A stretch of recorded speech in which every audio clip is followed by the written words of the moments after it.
It was here, several miles short of the boat-shaped site, that a waiting game began for Fenner and the others.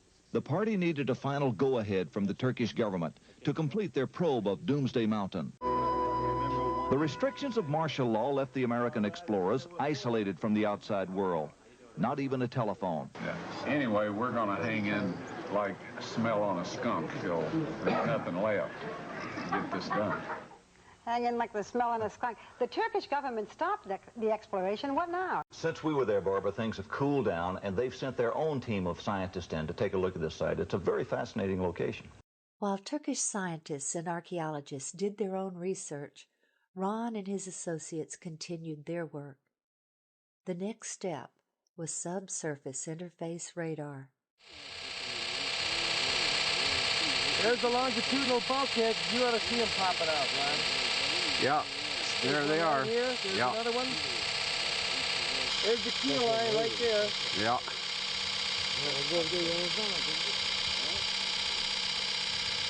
Oh, Ron, the lines are there!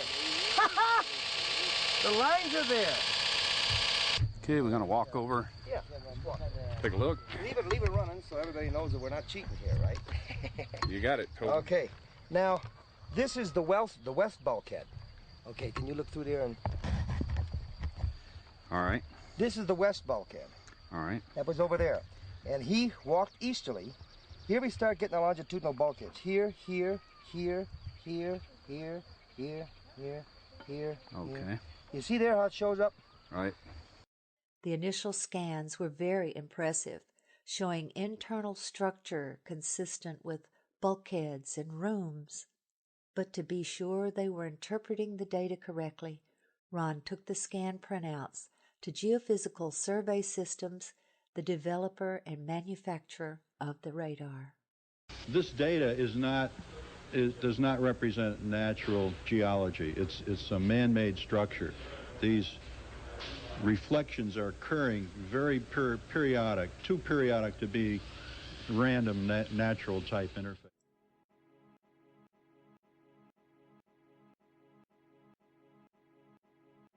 There was no longer any doubt that this was the remains of something man-made.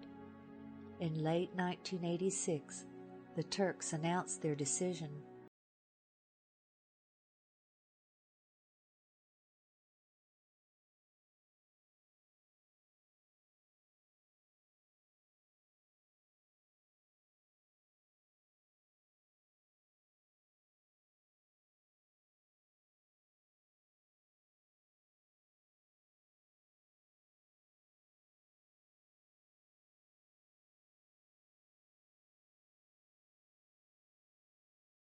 The ceremony was set for June 1987.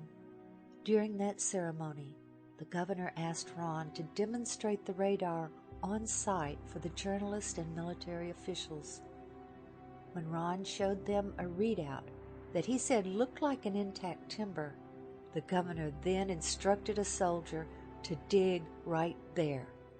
What emerged was this petrified section of fossilized hand-wrought timber. Sectioning showed it to be laminated wood, 5 layers of timber glued together with pitch, clearly visible oozing from the end. This fossilized specimen shows that rivets were used in its construction. Their analysis showed that they contained iron, titanium, and aluminum, among other things, very sophisticated alloys that would be resistant to water. Specimens falling out from the lower end of the ship, identified as slag by an expert in metallurgy, indicated to Ron that Noah filled the hull with slag material from his metal production of the fittings used to build the Ark. More complete radar scans revealed a ship, although damaged and collapsed in places, of very intelligent, modern design with a ramp system at the door which led to each level. In 1990, Ron performed what he called a mini-excavation, where he took shovels and bent the blades into a giant razor. He and his associates then shaved off a very thin layer from one section, smoothing it to show the color difference between the structure members and the matrix.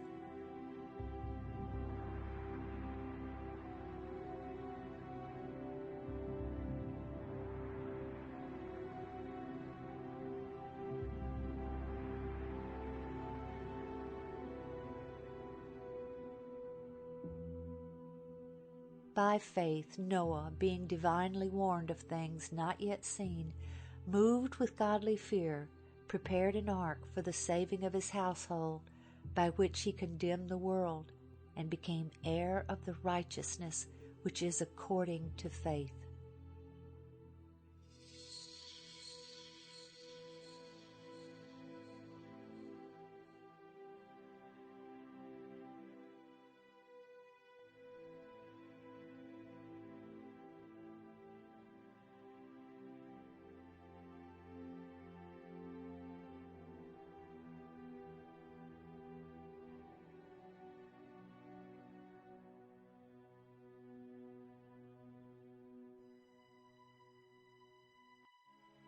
For as in the days before the flood, they were eating and drinking, marrying and giving in marriage, until the day that Noah entered the ark, and did not know until the flood came and took them, so also will the coming of the Son of Man be.